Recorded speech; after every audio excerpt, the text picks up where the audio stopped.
Hello friends, welcome to travel Thumbi channel once again.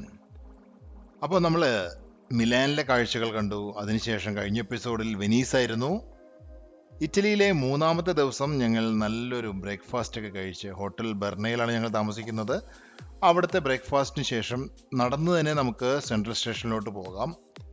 വളരെ തൊട്ടടുത്താണ്, അപ്പോൾ ടാക്സി ഒന്നും പിടിക്കേണ്ട കാര്യമില്ല. ഞങ്ങൾ അങ്ങനെ നടന്ന് സ്റ്റേഷനിലേക്ക് പോയിക്കൊണ്ടിരിക്കുകയാണ്. ഇന്ന് ഞങ്ങൾ പോകുന്നത് ഇറ്റലിയിലെ തന്നെ നോർത്തേൺ ഇറ്റലിയിലെ അതിമനോഹരമായ ഒരു ലേക്ക് ടൗൺ ആയി വേണമെങ്കിൽ പറയാം. ആ ലേക്ക് ടൗണിലേക്കാണ്. ലേക്ക് കോമോ എന്നാണ് അതിനെ അറിയപ്പെടുന്നത്. അവിടേക്കാണ് പോകുന്നത്. അപ്പോൾ അതിൻ്റെ ട്രെയിൻ സമയമൊക്കെ ഞാൻ നേരത്തെ നോക്കി വെച്ചിട്ടുണ്ടായിരുന്നു. അപ്പോൾ രാവിലെ ഒരു 9:30 തോന്നുന്നു. 9:30 സമയത്തോടു കൂടി, അധികം സമയമില്ല, 1 മണിക്കൂർ കൊണ്ട് ഈ ലേക്ക് കോമോയിലെത്തും. അപ്പോൾ ഇതാണ് സെൻട്രൽ സ്റ്റേഷൻ. ഞാൻ കഴിഞ്ഞ ദിവസം നമ്മൾ വെനീസിൽ പോയപ്പോഴും ഈ സ്റ്റേഷൻ വഴി തന്നെയാണ് പോയത്. ഇത് ഇറ്റലിയിലെ മിലാനിലെ ഏറ്റവും പ്രധാനപ്പെട്ട ഒരു സ്റ്റേഷൻ തന്നെയാണ്. റോമിലെ സ്റ്റേഷൻ കഴിഞ്ഞാൽ രണ്ടാമത്തെ വലിയ സ്റ്റേഷൻ. നിരവധി സ്ഥലങ്ങളിലേക്ക് ഇവിടുന്ന് ട്രെയിൻ, റീജിയണൽ സർവീസ് ഉണ്ട്, അതുപോലെ ഇന്റർസിറ്റി ഉണ്ട്. അതിവിപുലമായൊരു സ്റ്റേഷൻ തന്നെയാണ്. നിരവധി ട്രാക്കുകൾ ഇവിടെയുണ്ട്. Good morning. മിലാനിൽ നിന്ന് ഞങ്ങൾ ഇനി ഇറ്റലിയിലെ ലേക്ക് കോമോ എന്ന് പറഞ്ഞൊരു സിറ്റിയിലേക്ക് പോയിരുന്നു. ചെറിയൊരു ടൗണാണ്. യെസ് ഫ്രണ്ട്സ്, നമ്മളങ്ങനെ കോമോ സാൻ ജുവാനി എന്ന് പറഞ്ഞൊരു സ്ഥലത്തേക്കാണ് പോകുന്നത്. ഇതൊരു ലേക്ക് ടൗൺ ആണെന്ന് ഞാൻ നേരത്തെ പറഞ്ഞല്ലോ. അപ്പോൾ ഇവിടേക്ക് നമുക്ക് അധികം സമയം എടുക്കില്ല. ഏകദേശം ഒരു മണിക്കൂർ കൊണ്ട് എത്താം. അതുകൊണ്ട് ഞാൻ എക്സ്പ്രസ് ട്രെയിൻ ഒന്നും പ്രിഫർ ചെയ്തില്ല. ഒരു റീജിയണൽ ട്രെയിൻ തന്നെയാണ് ഈ കാണുന്നത്. കണ്ടില്ലേ, ഒരു പച്ച കളറിൽ നല്ല ഭംഗിയാണ്. റീജിയണൽ ട്രെയിൻ ആയാലും, അതായത് പല സ്റ്റോപ്പുകൾ ഉണ്ടെങ്കിലും നമുക്ക് ഷോർട്ട് ഡിസ്റ്റൻസ് ഒക്കെ പോകാനായിട്ട് നല്ല ട്രെയിൻ ഇത് തന്നെയാണ്. കുറച്ചും കൂടി കമ്പാരിറ്റീവ്ലി റേറ്റ് ഒക്കെ കുറവായിരിക്കുള്ളൂ. സാൻ ജുവാനി എന്ന ഒരു സ്റ്റേഷനിൽ ഇറങ്ങിയൊക്കെയാണ്. ഇവിടെയാണ് ലേക്ക് കോമോയിൽ ഞങ്ങൾ ഒരു ദിവസം ഇവിടെ ഉണ്ട്. ചെക്ക് ഇൻ ചെയ്തിട്ട് ഞങ്ങൾ നേരെ ഹോട്ടലിൽ നിന്ന് ഇറങ്ങി കോമോ തടാകക്കരയിലേക്കാണ് ഞങ്ങൾ പോകുന്നത്. അപ്പോൾ ഈ ഹോട്ടലുകാർ തന്നെ പറഞ്ഞു 3:30 ഒരു ബോട്ട് ട്രിപ്പ് ഉണ്ട്. അതാവുമ്പോൾ നിങ്ങൾക്ക് ഏറ്റവും പ്രധാനപ്പെട്ട ഐലൻഡിലേക്കുള്ള ഒരു വിസിറ്റ് നടത്താൻ പറ്റും. അപ്പോൾ അത് ലക്ഷ്യമാക്കിയാണ് ഞങ്ങൾ ഈ പോകുന്നത്. അങ്ങനെ അതിൻ്റെ ടിക്കറ്റ് എടുക്കാൻ നോക്കി. ബട്ട് അൺഫോർച്ചുനേറ്റ്ലി ഞങ്ങൾക്ക് ആ ടിക്കറ്റ് കിട്ടിയില്ല. കാരണം അത് കുറച്ച് തിരക്കുള്ളൊരു റൂട്ടാണ്. അപ്പോൾ അത് അഡ്വാൻസ് ആയിട്ട് ബുക്ക് ചെയ്താൽ മാത്രമേ നമുക്കത് കിട്ടുള്ളൂ. അപ്പോൾ അതിന് പകരമായിട്ട് എന്താ ഓപ്ഷൻ എന്നെങ്കിൽ ഞാൻ ആലോചിച്ച് നിൽക്കുകയാണ്. അപ്പോഴാണ് അടുത്തൊരു കൗണ്ടറിൽ വേറൊരു ട്രിപ്പ്, അതായത് പല പല ഐലൻഡിലേക്ക് ഹോപ്പ് ഓൺ ഹോപ്പ് ഓഫ് പോലെ ഒരു ബോട്ട് ട്രിപ്പ് ഉണ്ടാവും. അപ്പോൾ ഈ ലേക്ക് കോമോയിലൂടെ ഇങ്ങനെ ബോട്ടിൽ സഞ്ചരിക്കുക എന്നുള്ളത് തന്നെ ഒരു രസകരമായൊരു കാര്യമാണ്, നല്ലൊരു കാലാവസ്ഥയും കൂടിയാണെങ്കിൽ. അപ്പോൾ എന്തായാലും വന്നതാണല്ലോ, അപ്പോൾ നമുക്കൊരു ഏതെങ്കിലും ഒരു ട്രിപ്പ് എടുക്കാമെന്ന് വിചാരിച്ചു. ഞാൻ അങ്ങനെ അത് ചെയ്തു. അതായത് ഒരു 5 ഐലൻഡിലായിട്ട് നമുക്ക് ഇഷ്ടമുള്ള സമയം നമുക്ക് അവിടെ ചിലവഴിക്കാം. അപ്പോൾ ഇവരുടെ തന്നെ ബോട്ടുകൾ ഇങ്ങനെ റൗണ്ട് അടിച്ചുകൊണ്ടിരിക്കും. അപ്പോൾ ഏതെങ്കിലും ബോട്ടിൽ കയറിയിട്ട് നിശ്ചിത സമയം, ഏകദേശം ഒരു 2 മണിക്കൂറോ 3 മണിക്കൂറാണെന്ന് തോന്നുന്നു, ആ സമയം കൊണ്ട് നമ്മൾ എവിടെ നിന്നാണോ കയറിയത് അവിടേക്ക് നമ്മൾ തിരിച്ചെത്തും, എല്ലാ ഐലൻഡുകളും കവർ ചെയ്തതിന് ശേഷം. അപ്പോൾ ഞങ്ങൾ അങ്ങനെ ആ ഒരു ട്രിപ്പ് എടുത്തു.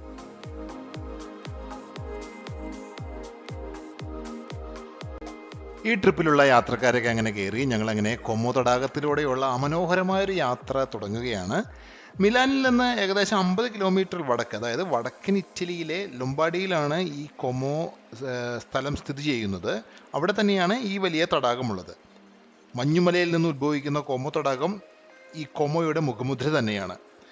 പ്രധാനമായിട്ടും ഗർഡ തടാകവും അല്ലെങ്കിൽ മാഗ്യോർ തടാകവും, ഇതൊക്കെയാണ് ഇറ്റലിയിലെ ഏറ്റവും വലിയ തടാകം. അതിനുശേഷം വരുന്ന മൂന്നാമത്തെ വലിയ തടാകമാണ് ലേക്ക് കോമോ. യൂറോപ്പിലെ ഏറ്റവും 5ാമത്തെ വലിയ തടാകം കൂടിയാണിത്. കൂടാതെ സാംസ്കാരിക പ്രാധാന്യമുള്ള നിരവധി കെട്ടിടങ്ങളും നിർമ്മിതികളുമുള്ള പ്രശസ്തമായ വിനോദസഞ്ചാര കേന്ദ്രമാണിത്. അതായത് നമ്മൾ ഈ ഓരോ ഐലൻഡിൽ ഇറങ്ങുമ്പോഴും അവിടെയൊക്കെ നല്ല നല്ല വില്ലകളൊക്കെ കാണാൻ പറ്റും. ഹോളിവുഡ് താരങ്ങളൊക്കെ ഇവിടെ വില്ലകൾ അവിടെ സ്വന്തമാക്കിയിട്ടുണ്ട്. അങ്ങനെ ഐലൻഡുകൾ ലക്ഷ്യമാക്കി നമ്മുടെ ബോട്ട് അങ്ങനെ മുന്നോട്ട് പോയിക്കൊണ്ടിരിക്കുന്നു. യാത്രക്കാരിൽ ചിലരൊക്കെ അവരുടെ താല്പര്യമനുസരിച്ചിട്ട് ഓരോ ഐലൻഡിലും ഇറങ്ങുന്നുണ്ട്. ഈ കോമോ തിരഞ്ഞെടുക്കാൻ വേറൊരു കാരണം കൂടിയുണ്ട് കേട്ടോ. ഞങ്ങളുടെ പ്രധാന ലക്ഷ്യം സ്വിറ്റ്സർലൻഡ് ആണല്ലോ. അപ്പോൾ സ്വിറ്റ്സർലൻഡിലേക്ക് കടക്കാനായിട്ട് ഏറ്റവും എളുപ്പമായൊരു മാർഗം കൂടിയാണ് ഇറ്റലിയിലെ ഈ നോർത്തേൺ ഭാഗം. കോമോ എന്ന് പറയുന്നത് ഒരു ബോർഡർ സ്ഥലം കൂടിയാണ്. അവിടെ നിന്ന് നമുക്ക് ഏകദേശം 1 മണിക്കൂർ കൊണ്ട് സ്വിറ്റ്സർലൻഡിലേക്ക് നമുക്ക് കടക്കാൻ പറ്റും. അവിടെ ലുഗാനോ എന്ന് പറയുന്ന ഒരു സ്ഥലമുണ്ട്. ആ ലുഗാനോയിൽ നിന്നോ അല്ലെങ്കിൽ കോമോയിൽ നിന്ന് തന്നെ നമുക്ക് നേരിട്ട് ലുസേണിലോട്ടൊക്കെ നമുക്ക് പോകാൻ പറ്റും. അപ്പോൾ അതിനും കൂടി വേണ്ടിയാണ് ഈ ഇറ്റലിയിലെ നോർത്തേൺ ഈ ഒരു ഭാഗം ഞങ്ങൾ കവർ ചെയ്യാൻ തീരുമാനിച്ചത്. അങ്ങനെ കുറേ സമയത്തിന് ശേഷം ഞങ്ങൾക്ക് താല്പര്യമുള്ള ഒരു ഐലൻഡിലേക്ക് ഇറങ്ങി. അവിടെ നല്ല രസമാണ്. കാഴ്ചകളൊക്കെ ഏത് ഐലൻഡിലായാലും ഒരേപോലെയാണ്. കാരണം നല്ലൊരു സൗന്ദര്യമുള്ള ഒരു സ്ഥലങ്ങളാണുള്ളത്. പ്രകൃതി സൗന്ദര്യം നിറഞ്ഞൊഴുകുന്ന ഓരോ ദ്വീപുകളാണത്. അപ്പോൾ ഇവിടെ ഇറങ്ങിയപ്പോൾ ഒരു ചെറിയ പള്ളിയുണ്ട് അവിടെ. പിന്നെ അതുപോലെ തന്നെ ഉച്ച സമയമാണ്. അപ്പോൾ റെസ്റ്റോറൻ്റൊക്കെ ഉണ്ടാവും എന്ന് വിചാരിച്ചാണ് അവിടെ ഇറങ്ങിയത്. അപ്പോൾ അത് കാണുന്നുണ്ട്, ഒന്ന് രണ്ട് ചെറിയ റെസ്റ്റോറൻറ്റും അതുപോലെ ഈ പള്ളിയുടെ മുന്നിലുള്ള സ്ഥലങ്ങളൊക്കെ നല്ല വൃത്തിയായിട്ട് നല്ല കല്ല് വിരിച്ച ഒരു മുറ്റമൊക്കെ ഉണ്ട്.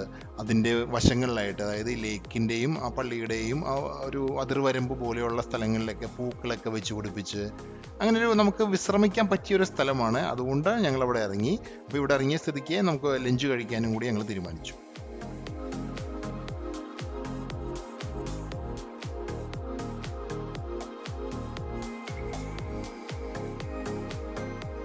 ഉച്ചസമയമായതുകൊണ്ട് നല്ല വിശപ്പുണ്ട്. അതുകൊണ്ട് ഇവിടുന്ന് തന്നെ ഭക്ഷണം കഴിക്കാൻ തീരുമാനിച്ചു. എല്ലാ ദ്വീപിലും നമുക്കിങ്ങനെ ചെറുതും വലുതുമായിട്ടുള്ള റെസ്റ്റോറൻറ്റ്സ് കാണാൻ പറ്റും. ഒന്നോ രണ്ടെണ്ണമൊക്കെ ഉണ്ടാവുള്ളൂ.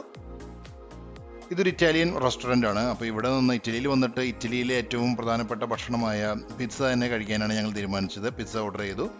കൂടാതെ തേജുവിന് റൈസ് ആയിട്ടുള്ള എന്തോ ഒരു ഭക്ഷണം സൂര്യ ഓർഡർ ചെയ്യുന്നുണ്ടായിരുന്നു. തേജു അപ്പോൾ തന്നെ അവിടെ വരുന്ന യാത്രക്കാരൊക്കെ ആയിട്ട് കമ്പനിയായി. അവരെയൊക്കെ ആയിട്ട് വീണ്ടും പഴയ പോലെയൊക്കെ തന്നെ അവരായിട്ട് സൗഹൃദം സ്ഥാപിക്കാനുള്ള ശ്രമത്തിലാണ്. അങ്ങനെ ഫുഡൊക്കെ വന്നു. ഫുഡിനൊപ്പം തന്നെ ഞങ്ങൾ ഒരു കോക്ടെയിലും ഒരു മോക്ടെയിലും ഓർഡർ ചെയ്തു. ഞാനൊരു മാർഗരീറ്റ കോക്ടെയിലാണ് ഓർഡർ ചെയ്തത്, സൂര്യ ഒരു മോക്ടെയിലും. കൊള്ളാം, നല്ലൊരു റെസ്റ്റോറൻറ്റ് തന്നെയായിരുന്നു കേട്ടോ. റീസണബിൾ ആയിട്ടുള്ള പ്രൈസ് തന്നെയാണ്. ഐലൻഡ് ആണെങ്കിലും അത്ര ഹെവി ഇതില്ല, പ്രൈസ് ഇല്ല. തടാകത്തിലൂടെ ഇങ്ങനെ മനോഹരമായ കാഴ്ചകൾ കണ്ട് ഈ ക്രൂയിസ് ചെയ്യുമ്പോൾ എനിക്ക് പെട്ടെന്ന് ഓർമ്മ വന്നത് 5-6 വർഷം മുമ്പ് ഞാൻ സെർബിയ മോണ്ടെനെഗ്രോ ഒരു ട്രിപ്പ് ചെയ്തിരുന്നു. അന്ന് മോണ്ടെനെഗ്രോയിൽ ഇതേ തരത്തിലുള്ള കാഴ്ചകളാണ് ഉണ്ടായത്. കാരണം ഇറ്റലിയും മോണ്ടെനെഗ്രോ ഒക്കെ അധികം വ്യത്യാസമില്ലല്ലോ, സെയിം അഡ്രിയാറ്റിക്കിന്റെ തീരം പങ്കിടുന്ന രാജ്യങ്ങളാണിത്. റോമക്കാരുടെ കാലം മുതൽ ലോകമെമ്പാടുമുള്ള പ്രഭുക്കന്മാരുടെയും സമ്പന്നരുടെയും പ്രിയപ്പെട്ട അവധികാല കേന്ദ്രമാണ് ഇറ്റലിയിലെ ഈ കോമോ തടാകം. പ്രകൃതി ഭംഗിയുടെ അവസാന വാക്കെന്ന് പറയാവുന്ന ഈ പ്രദേശം ഹോളിവുഡ് സെലിബ്രിറ്റികളുടെ ഒരു പറുദീസ തന്നെയാണ്. Casino royal, house of Gucci എന്നിവ ഉൾപ്പെടെയുള്ള പ്രശസ്തമായ ഒട്ടേറെ ഹോളിവുഡ് സിനിമകളും ഇവിടെ ചിത്രീകരിച്ചിട്ടുണ്ട്. ലൊംബാർഡി ടൂറിസം ബ്യൂറോയുടെ കണക്കനുസരിച്ചിട്ട് 2024 മാത്രം 6 ദശലക്ഷത്തിലധികം ആളുകൾ കോമോ തടാകം കാണാനെത്തി. ഒന്ന് ആലോചിച്ച് നോക്കിയേ, എത്ര പ്രാധാന്യമുള്ള ഒരു വിനോദസഞ്ചാര കേന്ദ്രമാണിതെന്ന്. ഈ ട്രിപ്പിലെ അവസാന ദ്വീപും കണ്ട് ഞങ്ങൾ ഇനി തിരിച്ചു പോവുകയാണ്. തേജുവിന് ഏകദേശം മടുത്തു തുടങ്ങിയിട്ടുണ്ട്. കാരണം വേറെ കാഴ്ചകളൊന്നും ഇല്ലല്ലോ. ഞങ്ങൾ ഇടയ്ക്ക് ഒരു ദ്വീപിൽ ഇറങ്ങും, അവിടെ എന്തെങ്കിലുമൊക്കെ കാഴ്ചകൾ കാണും, വീണ്ടും അടുത്ത ബോട്ടിൽ കയറും. ഇങ്ങനെയാണ് ചെയ്തുകൊണ്ടിരിക്കുന്നത്. ഇപ്പോൾ ഏകദേശം 4-ോ 5-ാമത്തെ ദ്വീപായി. അപ്പോൾ അവനിങ്ങനെ മൊബൈലിലൊക്കെ കളിച്ചുകൊണ്ടിരിക്കുകയാണ്. എന്തായാലും നല്ല രസമായിരുന്നു. നല്ല കാലാവസ്ഥയാണ്. അല്പം ചൂടുണ്ടെങ്കിലും നമുക്ക് ക്രൂയിസൊക്കെ ചെയ്യുമ്പോൾ അത് നമ്മൾ അറിയുന്നില്ല. എല്ലാ ദ്വീപിലും ഞങ്ങൾ ഇറങ്ങിയില്ല. ഒരു 3-4 ദ്വീപിൽ മാത്രമേ ഞങ്ങൾ ഇറങ്ങിയിട്ടുള്ളൂ. അവിടെ നിന്ന് ഒരു ദ്വീപിൽ നമ്മൾ നേരത്തെ കണ്ട പോലെ ഭക്ഷണം കഴിക്കാൻ വേണ്ടിയാണ് ഇറങ്ങിയത്. അങ്ങനെ ലേക്ക് കോമോയിൽ അതിമനോഹരമായ കാഴ്ചകൾ കണ്ട് ഇനി നേരെ ഹോട്ടലിലേക്ക്.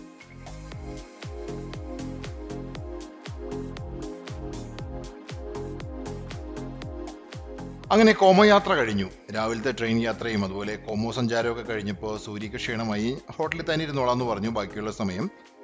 അപ്പോൾ ഈ ബാക്കിയുള്ള സമയം എന്ന് പറയുമ്പോൾ ഇപ്പോൾ തന്നെ വൈകുന്നേരമായി 6:30-7 മണിയോടെ ആവുന്നു. എന്നാലും വെട്ടം കണ്ടില്ലേ, ഈ സമ്മർ ആയതുകൊണ്ടാണത്.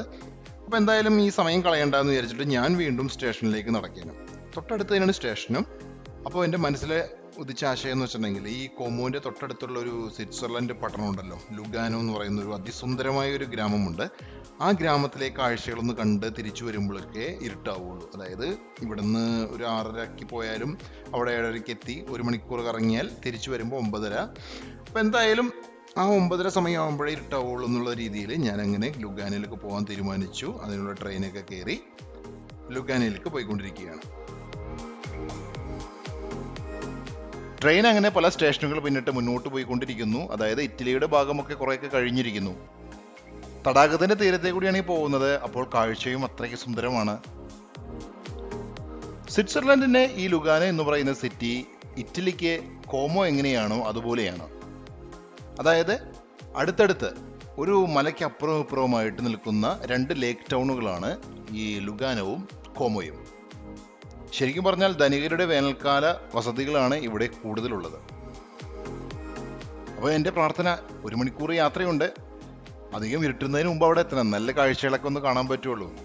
അപ്പോൾ അതായിരുന്നു എൻ്റെ പ്രാർത്ഥന. പക്ഷേ 1 മണിക്കൂർ കഴിഞ്ഞ് എത്തി. അതായത് 8 മണിയായി. 8 മണിക്ക് എത്തി. ഇതാ സ്റ്റേഷനാണ് ഈ കാണുന്നത് കേട്ടോ. സ്റ്റേഷനിൽ നിന്നുള്ള കാഴ്ചയാണ്. കാരണം ഒരു ചെറിയൊരു മലമുകളിലാണ് ഈ സ്റ്റേഷൻ നിൽക്കുന്നത്. അതിൻ്റെ താഴ്വരയിലാണ് ഈ ലുഗാനോ സിറ്റി. അപ്പോൾ അവിടെ ചെല്ലുമ്പോഴുള്ള കാഴ്ച ഇതാണ്. ഞാനപ്പോൾ ആ മുകളിൽ നിന്ന് ഇങ്ങനെ കാണുകയാണ്. നല്ല രസകരമായ കാഴ്ച. അങ്ങ് അറ്റത്തൊരു മലനിരകൾ കാണാം. ലേക്കിൻ്റെ ഒരു സാന്നിധ്യം അവിടെയുണ്ട്. അവിടേക്കാണ് എനിക്ക് പോകേണ്ടത്. ഒരു കുന്നിൻ ചെരുവിൻ്റെ മുകളിലാണ് റെയിൽവേ സ്റ്റേഷൻ എന്ന് ഞാൻ പറഞ്ഞല്ലോ. അപ്പോൾ നമുക്ക് ആ സിറ്റിയുടെ ഭാഗത്തേക്ക് നടക്കണമെങ്കിൽ താഴേക്ക് ചെല്ലണം. അപ്പോൾ ഇങ്ങനെ താഴേക്ക് പോകാനായിട്ട് നമുക്കൊരു ഫുനിക്കുലർ സർവീസ് അവിടെയുണ്ട്. അത് ചിലപ്പോൾ 1-2 മിനിറ്റ് കൊണ്ട് ചിലപ്പോൾ നമ്മളവിടെ എത്തിക്കും. അപ്പോൾ ഞാൻ വിചാരിച്ചു വേണ്ട, നമുക്ക് നടന്നു പോകാൻ നല്ല വഴികളാണ്. ഇത് കണ്ടോ, ഈ കാണുന്നുണ്ടല്ലേ, നല്ല ടൈലൊക്കെ ഇട്ട് നല്ല വൃത്തിയുള്ള റോഡാണ്. വളഞ്ഞും തിരിഞ്ഞൊക്കെ ആയിട്ട് നമുക്ക് അങ്ങനെ ചെല്ലാം. അപ്പോൾ നടന്ന് തന്നെ പോകാൻ തീരുമാനിച്ചു. അപ്പോൾ നമുക്ക് സ്ഥലങ്ങളൊക്കെ കണ്ടുപോകാമല്ലോ. അങ്ങനെ ഒരു 5 മിനിറ്റത്തെ നടത്തം കൊണ്ട് ഞാനിത് ആ താഴെ എത്തിയിരിക്കുന്നു. അതായത് നമ്മുടെ ലുഗാനോ ലേക്ക് ടൗണിലേക്ക് എത്തി. വളരെയധികം സന്തോഷം തോന്നി. കാരണം സ്വിറ്റ്സർലൻഡ് എന്നുള്ളത് എൻ്റെ കുറേ നാളായുള്ളൊരു സ്വപ്നമായിരുന്നു. അപ്പോൾ അവിടേക്ക് വരിക, അല്ലെങ്കിൽ എല്ലാവരും പ്രധാനമായിട്ടും ഇവിടെ എത്തിച്ചേരുന്നത് സ്യൂറിക്, ബേൺ തുടങ്ങിയ വലിയ വലിയ, ജനീവ പോലെയുള്ള വലിയ വലിയ സിറ്റികളിലാണ് ആദ്യം വരുന്നത്. അവിടെ നിന്നാണ് സ്വിറ്റ്സർലൻഡിലേക്കുള്ള പല ട്രിപ്പുകളിലായിട്ട് നമുക്കിങ്ങനെ പല സിറ്റികളിലേക്കൊക്കെ കറങ്ങുന്നത്. പക്ഷേ ഞങ്ങളിങ്ങനെ ഇറ്റലിയിൽ നിന്ന് വന്നതുകൊണ്ട് ഈ ലേക്ക് കോമോ എന്നുള്ള സ്ഥലത്ത് നിന്ന് ലുഗാനോയിലേക്ക് വളരെ എളുപ്പമാണ്. അതുകൊണ്ടാണ് ഈ ലുഗാനോയിലേക്ക് എത്തിച്ചേർന്നത്. തടാക തീരത്തോട് ചേർന്നുള്ള ആ വാക്ക് വേയിലൂടെ നടന്ന് ഞാൻ ടൗണിന്റെ ഓരോ ഭാഗങ്ങൾ ഇങ്ങനെ കാണുകയാണ്. വൈകുന്നേരം ആയതുകൊണ്ട് നിരവധി ആളുകളൊക്കെ ജോഗിംഗ് ഒക്കെ ചെയ്യുന്നുണ്ട്. അതുപോലെ ഈ തടാകത്തിന്റെ അഭിമുഖമായിട്ട് നിരവധി ബെഞ്ചുകളൊക്കെ ഇട്ടിട്ടുണ്ട്. പ്രായഭേദമന്യേ ആളുകളൊക്കെ അവിടെ വന്നിരുന്ന് അവരുടെ സായാഹ്നങ്ങളൊക്കെ അങ്ങനെ ചെലവഴിക്കുന്നു. അതുപോലെ ഈ റോഡിന്റെ ഓപ്പോസിറ്റ് ആയിട്ട് നിരവധി ബിൽഡിങ്ങുകൾ അല്ലെങ്കിൽ ഓഫീസുകളൊക്കെ പ്രവർത്തിക്കുന്നുണ്ട്. സ്വിസ്സിലെ ബാങ്കുകൾ, അതായത് നമ്മൾ സ്വിസ് ബാങ്ക് എന്നൊക്കെ കേട്ടിട്ടുണ്ടല്ലോ അല്ലേ. അപ്പോൾ അങ്ങനെ ബാങ്കിന്റെ ഓഫീസൊക്കെ ഉണ്ട്. പക്ഷേ എല്ലാം ഇപ്പോൾ ക്ലോസ് ചെയ്തിരിക്കുകയാണ്. കാരണം വേറൊന്നുമല്ല, ഇതിപ്പോൾ സമയം 8:30-9, രാത്രി 9 മണിയോട് അടുക്കുന്നു. ഈ വെട്ടം കണ്ടിട്ട് നിങ്ങൾ അത്ഭുതപ്പെടേണ്ട, അത് ഈ മാസത്തെ പ്രത്യേകതയാണത്. അങ്ങനെ നടന്ന് ഞാൻ ഒരു പാർക്കിന്റെ മുന്നിലെത്തി. ഈ തടാകക്കരയുടെ ഏറ്റവും എൻഡിലായിട്ടൊരു പാർക്കാണ്. ആ പാർക്കിലൂടെ നടന്നിട്ട് വേണമെങ്കിൽ വീണ്ടും നമുക്ക് അടുത്ത ഒരു ഏരിയയിലോട്ടൊക്കെ നമുക്ക് പോകാൻ പറ്റും. അപ്പം ഞാൻ അങ്ങനെ ആ പാർക്കിൻ്റെ അകത്തേക്ക് കടക്കാൻ തീരുമാനിച്ചു. പാർക്കോച്ചാനി എന്നാണ് ഈ ഉദ്യാനം സ്വിറ്റ്സർലൻഡിൽ അറിയപ്പെടുന്നത്. നഗരം മധ്യത്തിൽ തന്നെ ഒരു വലിയൊരു മരുപ്പച്ച, അതാണ് ഈ ഉദ്യാനം. ഏകദേശം 63,000 ചതുരശ്ര മീറ്ററാണ് ഇതിൻ്റെ ആകെയുള്ള വിസ്തൃതി. വിദേശീയരും അതുപോലെ തന്നെ തദ്ദേശീയരുമൊക്കെ സായാഹ്നങ്ങൾ അല്ലെങ്കിൽ അവരുടെ വിശ്രമവേളകളൊക്കെ ചെലവഴിക്കാനായിട്ട് വളരെ ഇഷ്ടപ്പെടുന്ന സ്ഥലങ്ങളിലൊന്നാണ് ഈ ലുഗാനോയിലെ ഈ വലിയ പാർക്ക്. നിരവധി സസ്യജാലങ്ങളാണ് ഇവിടെയുള്ളത്. അതുപോലെ തന്നെ വളരെ വർണ്ണശബളമായ പുഷ്പങ്ങൾ, നിരവധി വർണ്ണത്തിലുള്ള. അത് ഈ തടാകക്കരയിൽ ഇങ്ങനെ നിൽക്കുന്നത് കാണാൻ അതിൻ്റെ ഒരു ഭംഗി വേറെ തന്നെയാണ്. ഈ സസ്യങ്ങളൊക്കെ 2 രീതിയിലുണ്ട്. അതായത് ഉഷ്ണമേഖല സസ്യജാലങ്ങളും അതുപോലെ മെഡിറ്ററേനിയൻ സ്ഥലങ്ങളിൽ കാണപ്പെടുന്ന ചെടികളും കുറ്റിച്ചെടികളും റോസാപ്പൂക്കൾ അങ്ങനെയൊക്കെ ഇവിടെ നമുക്ക് കാണാൻ പറ്റും.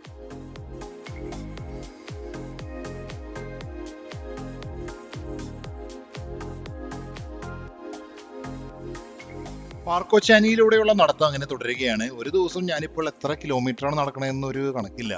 ഇങ്ങനെയുള്ള ട്രിപ്പുകൾ പോകുമ്പോൾ എനിക്ക് പിന്നെ നടത്തം ഒരു വിഷയമല്ല കേട്ടോ. എത്ര വേണമെങ്കിലും ഞാൻ നടക്കും. രാവിലെ തുടങ്ങി രാത്രി വരെയും നടക്കുന്നതിൽ എനിക്ക് പ്രശ്നമേ അല്ല.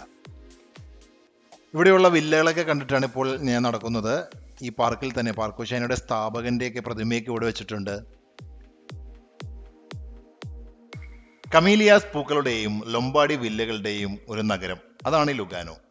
വാഹനത്തിരക്കില്ലാത്ത വീതികളും അതുപോലെ ഈ തടാകത്തെ ചുറ്റിപ്പോകുന്ന നടപ്പാതകളും മഞ്ഞുമലകളും വർഷം മുഴുവൻ മികച്ച കാലാവസ്ഥയുള്ള യൂറോപ്പിലെ ഏറ്റവും മനോഹരമായ സുഖവാസ കേന്ദ്രങ്ങളിലൊന്നാണിത്. മെഡിറ്ററേനിയൻ ശൈലിയിലുള്ള ഈ നഗരഭാഗങ്ങളും അതുപോലെ നിരവധി കമാനങ്ങളും ശില്പങ്ങളും അതൊക്കെ ഈ നഗരത്തിന്റെ ഭംഗി കൂട്ടുന്നുണ്ട് ശരിക്കും.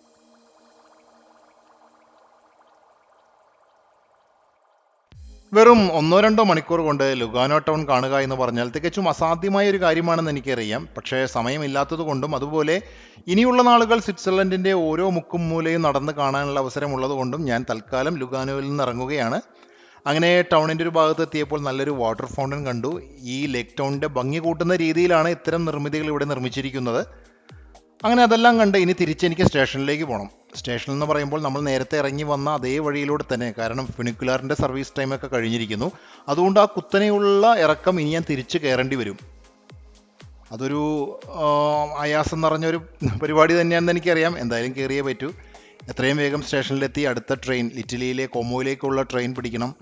രാത്രി ആയതുകൊണ്ട് ഇനി ട്രെയിനിൻ്റെ സ്കെഡ്യൂളൊക്കെ എങ്ങനെയാണെന്ന് നമുക്ക് പറയാൻ പറ്റില്ലല്ലോ. അതുമാത്രമല്ല സൂര്യയും തേജും അവിടെ ഹോട്ടലിൽ ഒറ്റയ്ക്കാണ്. എത്രയും വേഗം അവിടെ എത്തണമെന്നൊരു തിരക്കായി എനിക്ക്. പിന്നെ അങ്ങനെ ലുഗാനോ കാഴ്ചയിലൂടെ ഞങ്ങളുടെ മൂന്നാമത്തെ ദിവസം ഇവിടെ തീരുകയാണ്. ഇനി സ്വിറ്റ്സർലൻഡിലെ അതിമനോഹരമായ കാഴ്ചകളുമായിട്ട് വരാം. Good bye.